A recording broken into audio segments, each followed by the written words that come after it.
안녕하세요. 매일TV 시청자 여러분, S부장의 시시비비 바로 시작합니다. S부장이 오늘 진짜 논의하려고 하는 거는 핫한 이슈입니다. 뭐냐?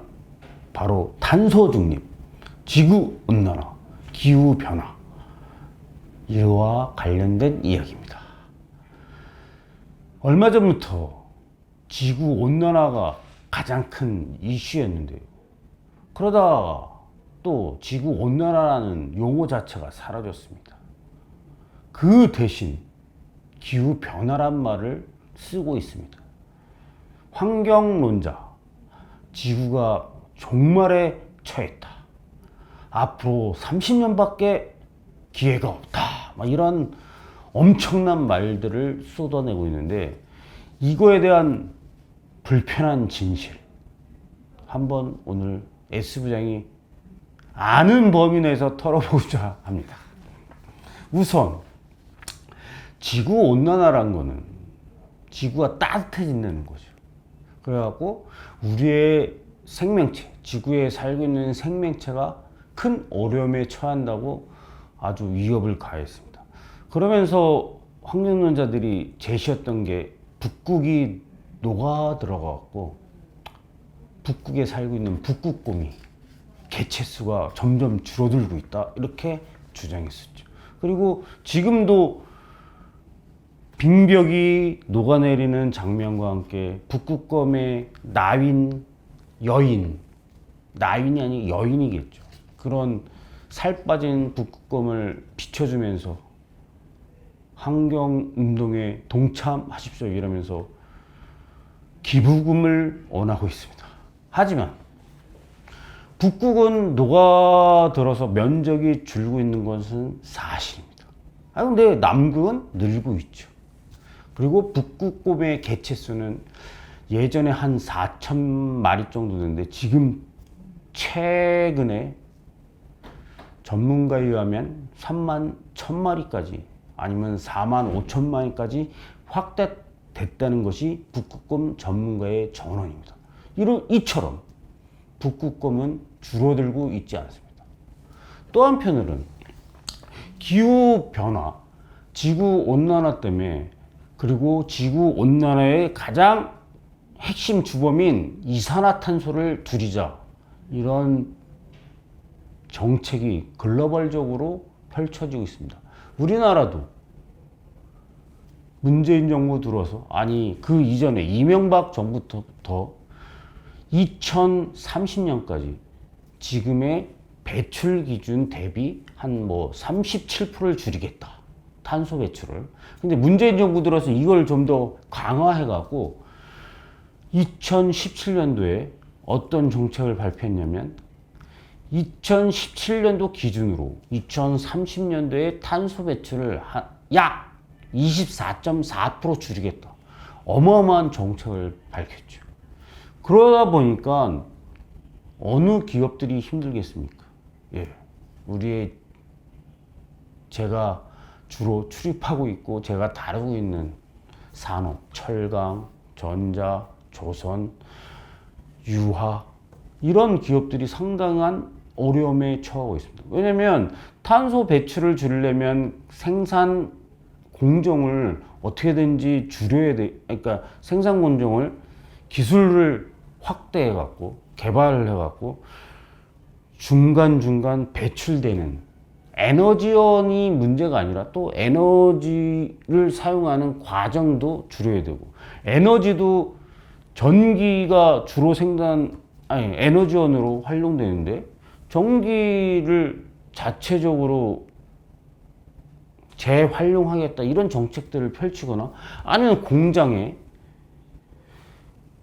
석화, 그러니까 석탄, 석유 이런 게 아니라 태양광, 풍력 이런 거를 공장 내에 설치를 해갖고 거기서 일부 전기 생산을 활용해갖고 생산 공정에 투입하겠다, 이런 정책들을 펼치고 있습니다.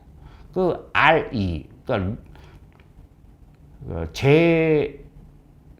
재생 에너지라고 할 수 있죠. 재생 에너지백. 우리 공장에서 생산하는 에너지의 오늘 탄소를 배출하지 않는 에너지를 사용하겠다. 이런 선언들을 좀 하고 있는 거예요. 속으로는 얼마나 답답하겠어요. 솔직히 말해갖고. 근데 국가적으로 보면요. 탄소가 지구 온난화의 주범이라고 했는데 이산화탄소. 근데 이산화탄소의 배출을 가장 적게 하는 게 사실은 원자력 발전소입니다. 원자력 발전소. 원전. 이 문재인 정부 들어와갖고 원전을 없애겠다. 이래갖고 끊임없이 추진하고 있지 않습니까? 한편으로 근데 2050년까지 탄소 배출을 제로로 하겠다는 2050 탄소 제로. 이런 정책을 펼친단 말이죠. 참, 이거는 모순되는 겁니다. 에너지원 중에 이산화탄소를 가장 발생시키지 않는 게 원자력 발전소인데, 이 문재인 정부 들어갖고 원자력 발전소를 해체하겠다. 그리고 전체 에너지를 7%로 줄이고, 원자력의 그 비중을 7%로 주고, 나머지는 태양광, 풍력, 조력, 뭐 재생에너지를 하겠다는 겁니다. 그리고 석탄, 석유의 발전소도 없애겠다. 지금 그래서 LNG, 알죠? 액화 천연가스, 뭐 천연가스라고 하는 이해하기가 쉽죠. 이 발전소를 확대하겠다. 근데 이 LNG 발전소는 석탄, 석유 발전소보다 이산화탄소의 배출을 약간만 저감시킬 뿐이지, LNG 발전소도 이산화탄소 배출량이 상당히 많거든요. 근데 이 부분을 간과하고, 그리고 원자력 발전소를 배제하고 풍력과 태양광 이런 재생에너지로만 전체 우리 산업의 에너지원의 80% 정도를 하겠다라고 하는 이 정책이야말로 저는 진짜 잘못된 정책이라고 생각합니다. 과학기술이라는 것 자체는 이산화탄소 배출을 줄이는 거 중요합니다. 석탄 발전소에 이산화탄소 포집 기술 뭐 이런 것들도 발전하고 있거든요. 이런 부분들을 활용해야지. 아예 석탄 발전소, 석유 발전소는 없애고, 그리고 이산화탄소를 배출을 최소화하고 있는 원자력 발전은 또 없애고, 중간에 LNG 발전소만 하겠다. 이런 정책이야말로 참 어처구니 없는 정책이 아니겠습니까? 이것이 기후변화를 지금 위기를 한쪽에서 주장하고 선동하는 사람들이 있는데요. 우리나라뿐만 아니라 글로벌적으로 기후변화는 항상 있었습니다. 지구가 탄생하면서부터.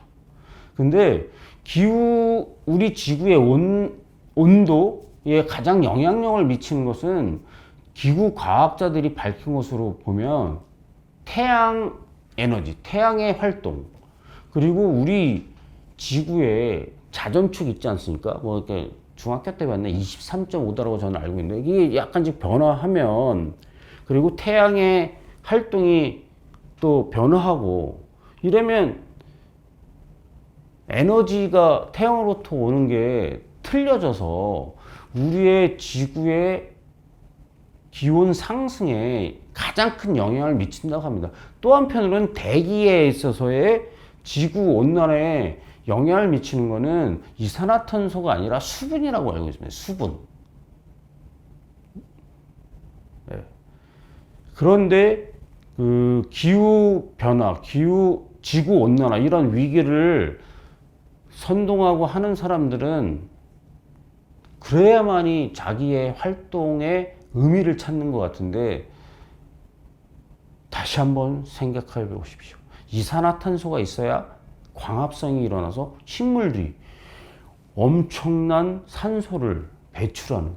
에너지, 식물의 나무, 이거의 에너지원은 뭡니까? 이산화탄소입니다.